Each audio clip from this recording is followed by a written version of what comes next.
अलग अलग सूत्रों से मिल रही जानकारी के अनुसार मुंबई बम विस्फोटों के दोषी याकूब मेमन को आज नागपुर सेंट्रल जेल में फांसी दी गई है।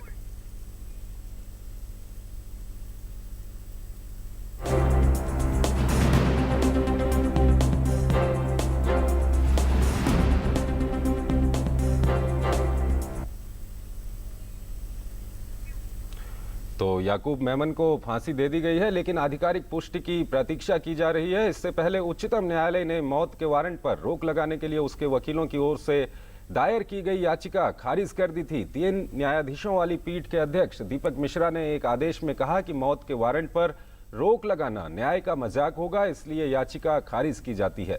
3:20 पर सुनवाई शुरू हुई थी। न्यायालय के फैसले से फांसी रुकवाने के याकूब के वकीलों का अंतिम प्रयास विफल हो गया। कल देर रात राष्ट्रपति प्रणब मुखर्जी द्वारा दया याचिका खारिज किए जाने के बाद मेमन के वकीलों ने सुप्रीम कोर्ट में अपनी याचिका दायर की थी।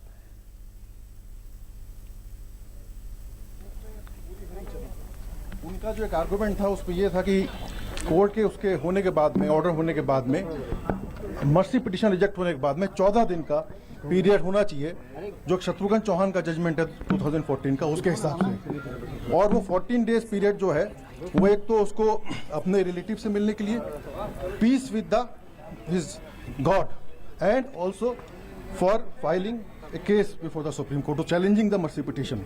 ये 3 ग्राउंड्स के ऊपर उन्होंने कहा। आखिर में कोर्ट ने आखिर में ये कहा कि बहुत एम्पल अपॉर्चुनिटीज दी जा चुकी हैं, और 2013 में मर्सी पिटीशन उसके भाई के नाम से रिजेक्ट हुआ था, जिसको उन्होंने ओन किया था खुद। याकूब मेमन ने कहा था कि ये हमारा ही है, हम इसको ओन करते हैं।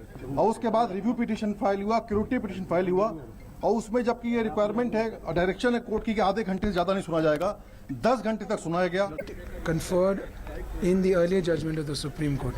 I think the Supreme Court has given a reasoning, which is that earlier rejection of the mercy petition was the point of starting of the challenge to the rejection of the mercy petition. That is not the reading of Shatrughan Chauhan.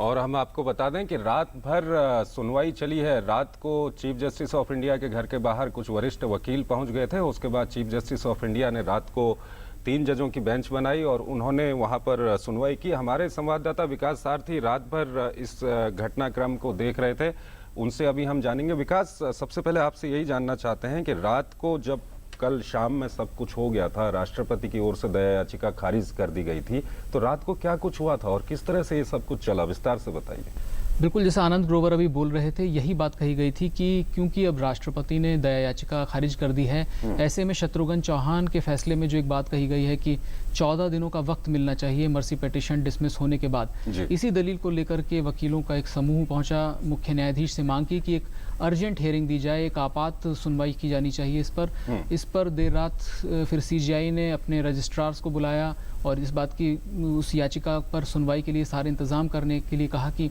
जिस bench ने दिन में सुनवाई की थी उसी को रात में फिर से बैठना पड़ा और इस पर सुनवाई हुई। दोनों पक्ष के वकील, अटॉर्नी जनरल मुकुल रोहतगी पहुंचे वहां पर, इस पूरी याचिका का विरोध किया उन्होंने पूरी सुनवाई के दौरान, और करीब 3:35 साढ़े 3 बजे इस पर सुनवाई शुरू हुई थी और 5 बजे तक फैसला तैयार हो गया था बेंच की तरफ से। और कोर्ट ने यही बात कही कि जिस तरह से अटॉर्नी जनरल ने जो पक्ष रखा है और जो बातें बताई हैं कि 11 अप्रैल 2014 को भी इससे पहले राष्ट्रपति प्रणब मुखर्जी दया याचिका रद्द कर चुके हैं, ऐसे में अब ये आना और कहना कि इस वाली दया याचिका के बाद 14 दिन दिया जाए, ये कोई बहुत प्रैक्टिकल अप्रोच नहीं है। ये पहला जो मर्सी प्ली थी, भले ही उनके भाई ने दिया, याकूब के भाई ने दिया था, लेकिन इसमें याकूब की भी सहमति थी, ऐसे में ये माना जाएगा कि अलग से इन सब बातों पर हम चर्चा करेंगे और